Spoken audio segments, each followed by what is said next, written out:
자, 우리 10장 여러분이 이렇게 적극적으로 도와주시면 아이들과 같이 시간 맞출 수 있도록 하겠습니다. 10장 효력 있는 부르심이고요. 오늘 사항은 10장이 사항까지 있어요. 오늘 마지막 항이에요. 마지막 항의 그 주제는 내적 소명을 받지 못한, 결국은 내적 소명이라는 것은 정말 그 구원을 말하는 거거든요. 중생 구원. 그러니까 이런 내적 소명을 실제로 하나님의 부르심을 받지 못한 경우에 이제 구원의 문제가 어떻게 되느냐. 이거는 구원 못 받는 건데 이제 왜 못 받는지를 다루는 내용이에요. 자, 우리 같이 한번 그 사항 내용 함께 읽어봅니다. 택함 받지 못한 사람들은 비록 말씀의 사역에 의해 부름을 받고 성령의 일반적인 역사들을 경험할지라도 그들이 예수 그리스도에게로 참되게 나오지 않으므로 결코 구원을 받을 수 없다. 하물며 기독교 신앙을 고백하지 않는 사람들은 비록 그들이 본성의 빛과 그들이 신봉하는 종교의 법에 따라 아무리 부지런히 그들의 삶을 꾸려 나간다 할지라도 다른 어떤 방법으로도 구원을 받을 수 없다. 그리고 그들이 구원을 받을 수 있다고 단언하고 주장하는 것은 위해로우며 가증스럽게 여겨져야 한다. 이해되셨죠? 끝. 우리가 빨리 끝났습니다. 백규 성도님 들어오기 전에 우리 끝났어. 제가 이제 다 끝났는데 제가 잘 이해가 안 된 부분들을 좀 설명을 할게요. 여기 그 두 가지인데요. 첫 번째는 여기 사항 A 부분인데, 택함 받지 못한 사람들은 비록 말씀의 사역에 의해 부름을 받고 성령의 일반적인 역사들을 경험할지라도 그들이 예수 그리스도에게로 참되게 나오지 않으므로 결코 구원을 받을 수 없다. 그러니까 그 두 가지입니다. 첫째는요, 이들은 이제 외적 부르심을 받은 거죠. 하나님의 말씀을 들었고, 뭐 가룟 유다 같은 경우는 예수님과 거의 2년 8개월 가까이 동고동락했고, 예수님의 기적도 받고 그랬는데, 이런 모든 것들 외적 부르심을 받았지만 이들은 처음부터 택함 받지 않은 사람들입니다. 왜? 내적 부르심, 내적 소명이 그 안에 없었기 때문에. 그러니까 대표적으로 가룟 유다와 구약의 사울 왕 같은 경우이죠. 오히려 왕으로서 기름 부음도 받고 선지자 노릇도 하고 그랬지만 결국은 구원받지 못한 대표적인 예가 사울 왕이고, 예수님의 그 12제자 중에 한 명이었던 가룟 유다가 이 경우입니다. 우리가 히브리서 그 6장에 가보면 이런 말씀이 있어요. 한번 4절로 6절 우리 같이 한번 합독해 봅니다. 한번 빛을 받고 맛보고 성령에 참여한 바 되고 하나님의 선한 말씀과 내세의 능력을 맛보고도 타락한 자들은 다시 새롭게 하여 회개하게 할 수 없나니 이는 그들이 하나님의 아들을 다시 십자가에 못 박아 드러내놓고 욕되게 합니다. 한번 그 빛을 받고, 그러니까 그 예수 그리스도가 누구신지, 예수 그리스도에 대한 복음을 받게 되고, 하늘의 은사, 여러분 그 하늘의 것들이 있잖아요. 그 하나님 나라의 어떤 비밀들, 이런 것들을 깨닫게 되고, 또 성령에 참여도 하고, 방언도 할 수 있겠죠. 이때 당시에는 이렇게 되고, 또 하나님의 선한 말씀과 그 하나님 나라 장차 있어질 부활 이후의 내세의 능력도 맛보고. 여러분 이쯤 되면 교회에서 거의 목사나 장로급 아니겠어요? 아니 그렇잖아요. 이렇게 이런 것들에 대한 실제적인 것들을 맛보고 타락한 자들, 아니 이렇게 했는데도 타락할 수 있단 말인가? 여러분 여기서 중요한 것, 성경이 말하는 중요한 것은요, 구원받은 자가 타락한다라는 것이 아닙니다. 여러분 구원받은 사람은 타락하여 그 구원을 잃어버리거나 취소될 수 없습니다. 결코 하나님이 선택하시고 구원한 자기 백성은 결코 구원이 캔슬되지 않아요. 그렇다면 지금 히브리서 6장에서 한번 빛을 받고 하늘의 은사를 맛보고 성령의 참여함 받고 내세의 능력도 맛보고, 이 사람은 어떤 사람인 거예요? 처음부터 택함 받지 않은 사람이라는 겁니다. 성경이 그 말을 하는 거예요. 구원 받은 자가 타락한다는 뜻이 아니라 그냥 맛만 본 자들이 있다는 뜻입니다. 이들은 성령의 이런 것들이 있구나, 성령의 이런 은사들이나 내세의 능력을 맛을 보고 그곳에 멈추는 자들이 있다는 겁니다. 이 설명이에요. 절대 구원받은 사람이요 타락할 수 없습니다. 다시 말하면 구원을 잃어버리고 세상 바깥으로 나가서 그렇게 마무리를 될 수가 없어요. 근데 처음부터 이들은 이런 놀라운 경험들을 했지만 이들은 그리스도에게로 참되게 나오지 않은 자들입니다.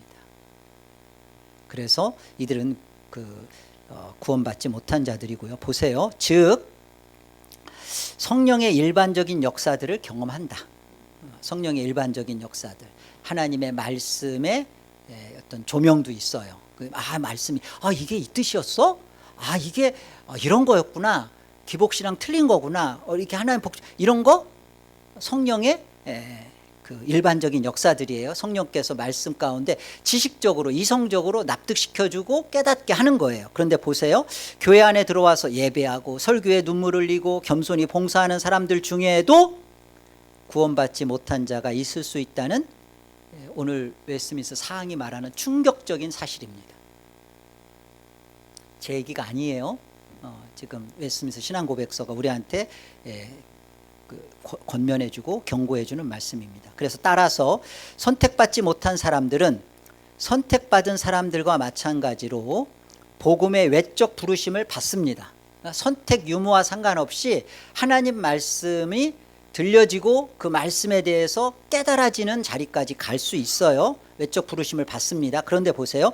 성령의 통산적인, 그러니까 일반적인 사역을 다소 누리긴 하나 끝내 택함받지 않은 사람들은 내쳐집니다. 결국 중요한 문제죠. 구원의 문제는 자신의 어떠한 그 변화나 자기의 어떠함이 아니라 제일 중요한 거예요. 하나님의 선택이 결정적입니다. 하나님의 선택이 중요해요. 하나님의 선택은 이 하나님의 내적 조명으로 반드시 나타납니다. 여러분, 그러니까 우리 안에 주시는 경각심은 이거예요. 내가 내 구원을 움직이고 변경하고 나는 가능할 수 있다는 생각이 얼마나 틀려먹은 생각인지를 아셔야 돼요. 나는 언젠가는 내가 이 말씀 깨닫고 믿고 싶으면 그날 가서 믿을 거야. 주님 오시기 전에 그때 가면 또 믿을 거고, 나는 지금 신앙은 이렇게 하지만 회개하고 또 믿음. 그 마음이 위험한 마음입니다. 그렇지 않아요. 하나님이 나를 선택했다. 우리 어떻게 알 수 있어요? 우리가 외적 말씀에 대해서 이해하고 깨닫고 외적 소명이 있으니까 아니라, 이게 아니라 그 하나님의 말씀이 나로 하여금 예수 그리스도에게로 참되게 나아가게 하는 자리로 우리가 가야 되는 거예요. 이게 내적 소명을 받은 겁니다. 하나님 말씀을 우리가 이성적으로 똑똑한 사람은 성경도 읽을 때 이런 뜻이야? 역사적으로 읽어내고요. 그렇게 한단 말이죠. 근데 중요한 것은요, 거기에서 혹 방언까지 했을지 몰라도 그것이 성령의 일반적인 사역, 은사 가운데 있을지 몰라도 나를 예수 그리스도에게로 참되게 나아가는 그 일이 없으면, 내적 소명이 없으면 구원받은 게 아니었던 거예요. 그런데 다시 말하면 처음부터 선택된 게 아닌 겁니다. 선택은 반드시 역사 속에서 우리를 예수 그리스도에게로 참되게 나아가게끔 합니다. 그게 내적 소명이에요. 외적 소명은 그냥 말씀 좋고 말씀에서 이해하고 듣고 깨달아, 오케이, 좋아, 좋은 말이네, 불교 저 가짜네, 그렇게 하고 멈춰요. 근데 진짜 내적 소명은 우리를 예수 그리스도에게로 진정 나아가게 우리의 소원을 이끌어 내신다. 그게 선택의 역사예요. 아멘. 그리고 두 번째, 여기 택함 받은 사람은요, 예수 그리스도께 진정으로 나아가며 뭐라고 돼 있어요? 회심합니다. 마태복음 13장 우리 그 씨 뿌리는 비유인데요. 한번 같이 읽어봅시다. 시작. 그런즉 씨 뿌리는 비유를 들으라. 아무나 천국 말씀을 듣고 깨닫지 못할 때는 악한 자가 와서 그 마음에 뿌려진 것을 빼앗나니 이는 곧 길가에 뿌려진 것이요 돌밭에 뿌려졌다는 것은 말씀을 듣고 즉시 기쁨으로 받되 그 속에 뿌리가 없어 잠시 견디다가 말씀으로 말미암아 환난이나 박해가 일어날 때에는 곧 넘어지는 자요 가시떨기에 뿌려졌다는 것은 말씀을 들으나 세상의 염려와 재물의 유혹에 말씀이 막혀 결실하지 못하는 자요 좋은 땅에 뿌려졌다는 것은 말씀을 듣고 깨닫는 자니 결실하여 어떤 것은 100배 어떤 것은 60배 어떤 것은 30배가 되느니라 하시더라. 제가 여기 하이라이트를 해놓은 게 중요해요. 씨 뿌리는 비유는요, 30배, 60배, 100배가 된다라는 그 어떤 성화가 아닙니다. 근데 많은 사람들이 씨 뿌리는 비유를 성화로 읽어내요. 성화 아니에요. 선택의 말씀입니다. 사실 이 좋은 땅은 옥토라고 하죠. 좋은 땅은 주어지는 거예요. 씨 뿌리는 자가 좋은 땅에 뿌리는 겁니다. 어떤 씨는 길가에 돌밭에 가시떨기에 뿌려지는 거예요. 그러니까 여기서 어느 밭에 따라서 성화가 이루어져서 성숙해서 어떻게 성화라는 30배야 길가는 없고 어디는 60 아니에요. 선택이에요. 그래서 진정 선택받은 택함받은 백성은 끝까지 하나님이 성도의 견인 하나님이 그를 끝까지 견인케 하세요. 붙드세요. 믿음을 지키게 하세요. 그게 좋은 땅인 거예요. 그게. 넘겨볼까요? 그 누가복음 19장 말씀도 삭개오 말씀인데요. 우리 같이 또 함께 읽습니다. 시작.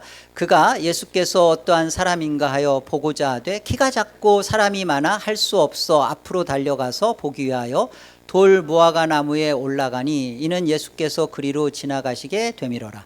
예수께서 그곳에 이르러 쳐다보시고 이르시되 삭개오야 속히 내려오라. 내가 오늘 네 집에 유하여야 하겠다 하시니 급히 내려와 즐거워하며 영접하거늘 뭇사람이 보고 수군거려 이르되 저가 죄인의 집에 유하러 들어갔도다 하더라. 삭개오가 서서 주께 여짜오되 주여 보시옵소서 내 소유의 절반을 가난한 자들에게 주겠사오며 만일 누구의 것을 속여 빼앗은 일이 있으면 내 갑절이나 갚겠나이다. 예수께서 이르시되 오늘 구원이 이 집에 이르렀으니 이 사람도 아브라함의 자손임이로다. 인자가 온 것은 잃어버린 자를 찾아 구원하려 함이니라. 여기 삭개오가 예수님이 여리고에 들어오신다는 소식을 듣고 3절에 보면 예수님이 어떤 사람인지 정말 알고자 해서 우리 돌무화과 나무, 뽕나무죠. 올라갑니다. 그러니까 예수님을 보고자 하는 거예요. 보고 싶은 마음을 하나님께서 삭개오에게 주신 거고요. 그러니까 삭개오는 예수 그리스도에 대해서 알고자 하는 그런 소원, 그런 마음이 그래 삭개오 스스로에게서 막 생각났다. 이 말씀 속에 그 연결이 어떻게 되냐면요. 예수 그리스도께서 하나님께서 삭개오에게 예수 그리스도를 보고자 하는 마음. 사실은 삭개오가 세리장이잖아요. 예수 그리스도에 대한 소문을 지금 누가복음 19장이니까 이전에 많은 얘기, 특별히 세리 레위 같은 경우에 얘기라든지 이런 모습을 통하여 예수님에 대해서 너무 궁금한 거예요. 자기는 민족들로부터 배척받고 버림받고 이러고 있는데 벗어날 길도 없고 인생이 돈을 목적으로 살아서 뭔가를 돈을 추구하고 집도 갖고 그랬는데 이거 아닌 거야. 근데 답은 없어. 그런데 예수 그리스도에 대하여 궁금증을 하나님께서 불러일으켜 주시고 그분에 대해서 보고 싶어진 마음을 생기게 해주신 거예요. 그래서 여리고에 들어선다는 소식을 듣고 키가 작으니까 예수님을 보고 싶은 거예요. 그래서 뽕나무 밭에 올라갔습니다. 그런데 보세요. 그리로 지나가는데 예수님께서 보세요. 예수님이 삭개오야라고 이름을 부르십니다. 처음 만난 거예요. 처음. 근데 예수님은 이 삭개오의 이름을 부르시죠. 그러니까 이 삭개오의 가장 그 궁금하고 답답했던 인생의 문제에 있어서 예수님이 그의 인생 속에 찾아오시고 이름을 불러주시는 겁니다. 그래서 보세요. 내려오라. 내가 오늘 너의 집에 유하여야 하겠다. 그러니까 삭개오가 예수님을 막 모시고 막 그런 게 아니라 예수님이 그 마음을, 하나님께서 예수님을 보고자 하는 마음, 인생의 궁금증을 예수에게서 찾고자 하는 마음 주셨고 예수님이 삭개오라고 부르세요. 그죠? 그러자 급히 그가 내려와서 즐겁게 영접합니다. 그리고 보세요. 많은 사람들은 죄인이, 예수님이 죄인의 집에 들어갔다 받아들이지 못하죠. 그런데 삭개오는 예수님이 들어오니까, 영접되니까 뭐라고 해요? 주여 보시옵소서, 내 소유의 절반을 가난한 자들에게 주겠사오며 만일 누구의 것을 속여 빼앗은 것이 있으면 내 갑절, 이때 당시의 율법으로는 2배 주면 돼요. 그런데 내 갑절로 갚겠다고 하는 겁니다. 예수께서 이르시되 오늘 구원이 이 집에 이르렀으니 이 사람도 아브라함의 자손이로다. 많은 사람들이 이런 오해를 해요. 삭개오가 자기 소유의 절반을 가난한 자들에게 내주고 또 토색한 거 빼앗은 거 있으면 내 갑절에나 냈기 때문에 구원을 받게 되었다. 아니죠. 아니에요. 10절을 결론적으로 뭐라고 말씀하냐면 인자가 온 것은 잃어버린 자를 찾아 구원하려 함이라. 그러니까 삭개오는 누구라는 거예요? 잃어버린 자라는 거예요. 잃어버린 자. 자, 잃어버린 자 속에 어떤 일이 벌어져요? 세리장이며 돈 많이 모았습니다. 그런데 그 인생에 내가 목적을 잘못 달려왔구나. 이렇게 살다가 끝나는 것은 인생이 아닐진데 나는 그런데 어떻게 이 문제를 풀어나갈지 모르고 답답하고, 그런데 마침 자기가 살고 있는 이 여리고에 예수님이 찾아온다는 소리를 듣게 됩니다. 그런데 보고 싶은 마음이 막 여기서 생기는 거예요. 그 예수님을 향하여 나가는, 이게 이 짧은 절수에 삭개오야 불렀을 때 삭개오가 그 예수님을 즐겁게 감격하여 맞이하고 영접하고 우리 집에 모시고 그러죠. 그리고 예수님이 너 신앙생활 제대로 못했으니까 회개해, 돈 제대로 해. 없어요. 그런데 자기가 그냥 내 소유의 절반을 가난한 자들의, 인생의 목적이 그냥 터닝돼 버리죠. 이렇게 해서 구원받은 게 아닙니다. 이미 그 전부터 하나님의 잃어버린 자, 선택받은 자들의 마음속에는 하나님이 어떤 역사를 일으키는 거예요? 예수에게로 가는, 진정으로 나아가게 하는 일을 선택 가운데 있어지고, 그 진정으로 예수 앞에 나갔을 때 반드시 회심이 나타난다는 거예요. 이 말씀입니다. 그래서 이런 마음은 삭개오 스스로 가진 게 결코 아닙니다. 하나님이 주신 마음입니다. 거룩함의 소원, 열정도 없는데 실제로 거룩한 삶을 살 수가 있어요, 없어요? 여러분, 기독교 신앙은 그 실천이 꽃이에요. 꽃. 우리 신학교에서도 실천 신학이 신학의 꽃이에요. 열매예요. 성경 신학, 조직 신학, 교리 신학, 역사 신학 다 배우고요. 마지막 실천 신학이에요. 신학이 실천 신학이에요. 그런데 거룩한 교리를 배우고 그리고 거룩한 학문들을 배워도 이것이 실제 자기에게 정말 그 예수 그리스도를 만나는 감격으로 나가지 않으면요, 실제 거룩한 실천 안 나와요. 안 합니다. 거룩한 열정, 거룩한 소원도 없는데 누가 거룩하게 살아요? 못 삽니다. 내가 거룩하게 살아야지. 어떻게 살아요? 내 안에 거룩한 열망, 거룩한 것에 희생을 치르려는 값진 나의 결단이 없는데 어떻게 거룩하게 살 수 있어요?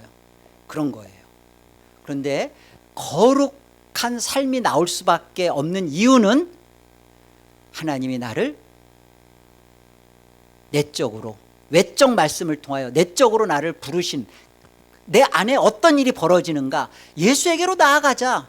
그 예수를 만났을 때 정말 내가 잘못된 것을 아까워하지 않고 예수에게로 돌아서자. 이게 선택된 자에게만 있어지는 일입니다. 선택됐는데 나는 팔짱 끼고 가만히 있으면 하나님이 예정했대. 개혁교리 하나님의 주권이고 예정교리야. 하나님이 다 하셔. 물론 다 하시죠. 여러분 머리카락 하나 떨어지는 거, 물 한 잔 먹는 거 하나님이 결정하시는 거고 하나님의 뜻 없이는 우리 안에 우연 없습니다. 그런데 그 속에 하나님이 반드시 이루시는 게 있죠. 선택된 자기 백성 속에는요, 이 일을 통하여서 하나님이 예수 그리스도에게로 나아가게, 말씀을 많이 알고 성경을 정말 10번 20번을 읽어도 한 번 비침을 얻고 성령의 은사를 맛보고 내세의 능력을 맛보고 타락할 수 있습니다. 어떻게 안 되면 예수에게로 진정으로 나아가는 마음이 그 속에 하나님이 주지 않으면. 그래서 우리가 날마다 우리 안에 회개하고 믿고 기도할 것은, 하나님 제 안에 상한 심령 주세요. 예수에게로 늘 나아갈 수 있는 깨진 마음 주세요. 교만한 마음 갖지 않게 해주시고 나는 예수 아니면 안 된다라는 이 귀하고 귀한 마음 잃어버리지 않게 해주시고 나를 날마다 불쌍히 여주시고 긍휼히 여겨주시고, 이 기도 여러분 놓치면 안 되는 거예요.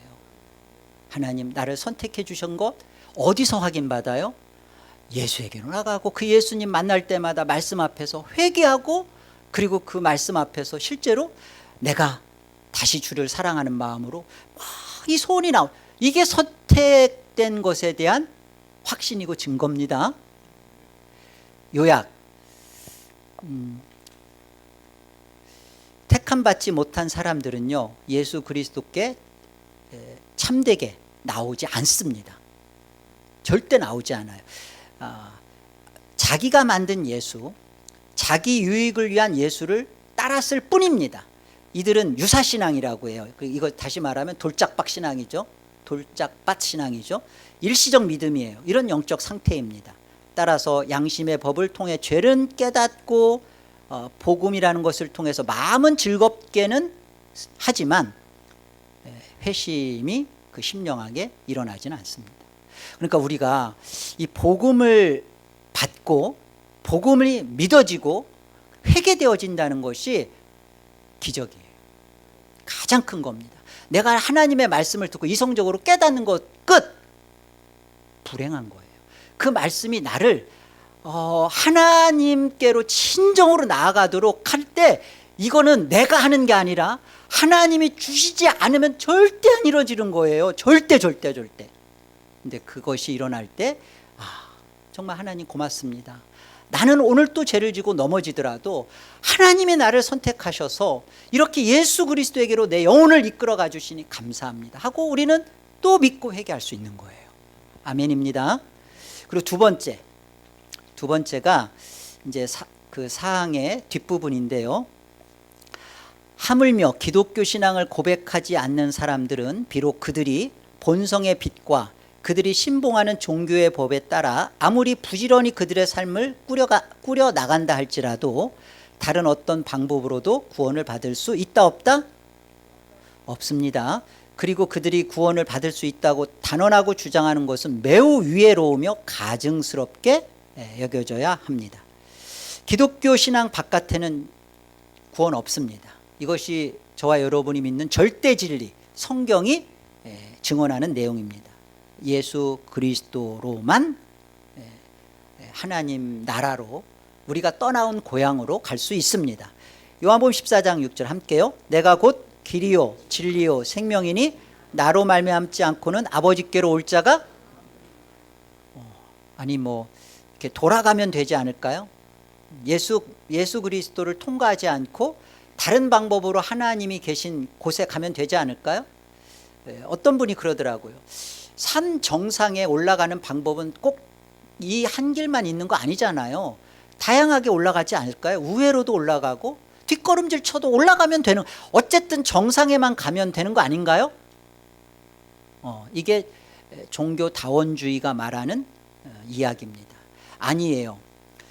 하나님은 하나님 나라에 오는 길, 하나님과 함께 할 수 있는 영원한 길은, 하나님은 오직 예수 그리스도를 통해서만 올라오도록 정하셨어요. 다른 것을 통하여 나는 내 나라 하나님 나라로 간다, 결코 허락되지 않고 없습니다. 그래서 사도행전 4장 12절 함께요. 천하 사람 중에 구원을 받을 만한 다른 이름을 우리에게 주신 일이 없습니다. 예수 그리스도 외에는 구원받을 이름을 어떠한 것도 주신 적이 없어요. 여기서 우리가 살펴볼 것은 이 자연계시, 일반계시라고 하는 것과 도덕성에 대한 한계를 잠시 보겠습니다. 세상에는요, 기독교 신앙을 고백하지 않지만 본성의 빛이라고 하는 양심, 이성, 그리고 그 어떤 논리, 사고의 깊이, 이런 것들을 통해서 또 자기가 믿는 뭐 불교든 유교든 뭐 이슬람이든 이런 종교의 계율에 따라서 몰몬이든 그 성실하게 사는 사람들이 있습니다. 뭐 일되면 뭐 간디라든지, 또 사실은 기독교를 갖고 있었던 슈바이처마저도 마찬가지예요. 그가 가서 뭐 선교 활동을 하고 그랬지만 결국은 예수 그리스도를 그 참된 구원자로 보지 못하고 실패자로 보았으니까요. 이런 사람들이 있습니다. 그러나 고백서는, 웨스트민 신앙 고백서는 단언코 선언합니다. 아무리 부지런히 그들의 삶을 꾸려나간다 할지라도 뭐 벽만 쳐다보고 몇 수십 년 뭐 변벽 순녀하고 뭐 어쩌고 해도 구원받을 수 없습니다. 왜일까요? 하나님께서 우리에게 주신 영생, 하나님과 함께 영원한 삶은요, 그 구원인데요, 이거는 착한 사람 되는 게 아니죠. 선한 일, 착한 일 아니에요. 그렇죠? 악한 일, 나쁜 일, 그거 아니에요. 그 예수 그리스도를 통해서 죄 사함 받는 일입니다. 이게 그 정말 선한 일이고 이거거든요. 그러니까 그 인간의 어떤 최고의 도덕성을 갖춘 어떠한 의도, 성경은 더럽다, 그 더러운 의다, 누더기다, 이렇게 말씀하시는 거고요. 우리가 종교다원주의와 왜 단호하게 거절해야 되는가? 그리스도와 그리스도의 십자가를 헛된 것으로 만들기 때문에 그렇고요. 그렇다면 생각해 보세요. 어떤 방법으로도 하나님께로 갈 수 있다면 하나님이 사람이 되어 몸을 입고 또 십자가에 죽으시고 이런 일은 성경에 있지를 않겠죠. 이 방법밖에 없습니다. 중요한 건 이거예요. 저와 여러분이 가장 중요하고 분명한 것, 이제 창세기 1장 1절을 여러분이 이것을 하나님의 말씀이다, 이것을 내가 전제로 하지 않고 이것을 믿음으로 갖지 않으면 성경에 있는 다른 모든 말씀은 여러분에게 그냥 하나의 도덕과 그냥 하나의 좋은 그 탈무드에 불과해요.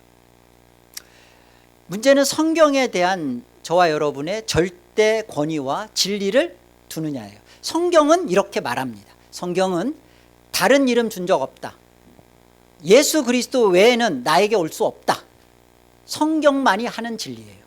그래서 우리는 이 성경을 절대 진리로 해서 믿기 때문에 다른 종교다원주의가 말하는, 포스트 모더니즘이 말하는 다양한 것을 통하여 구원을 받으려는 시도를 애시당초 거부하는 거예요. 없습니다. 예수 그리스도 외에는 없어요. 그래서 우리가 십자가를 모독하고 예수 그리스도를 거부하는 그리스도 없는 기독교 거부합니다. 십자가를 모독하는, 부활을 거절하는 칼바르트 같은 그런 신학, 그거 거부합니다. 그러나 보세요, 교회에 그 예수 그리스도를 머리로 한 교회의 그 요소 네 가지를 우리 그 기독교는 그것을 분명히 갖추고 있어요. 여러분, 기독교가 말하는 교회의 그 교회됨의 요소 네 가지 혹시 뭔지 아세요? 우리 이유로 장로님, 아침에도 제가 여쭤봤는데 지금 또 모르시면 네 가지 얘기해 보세요. 제가 아침 당회 때 또 지금 적은 거 찾아보시는 거예요 지금? 첫째 뭐예요? 거룩성. 또 둘째 통일성. 셋째 장로님, 그러면 장로님 보편성 의미 얘기해 보세요. 뭐가 보편성이에요?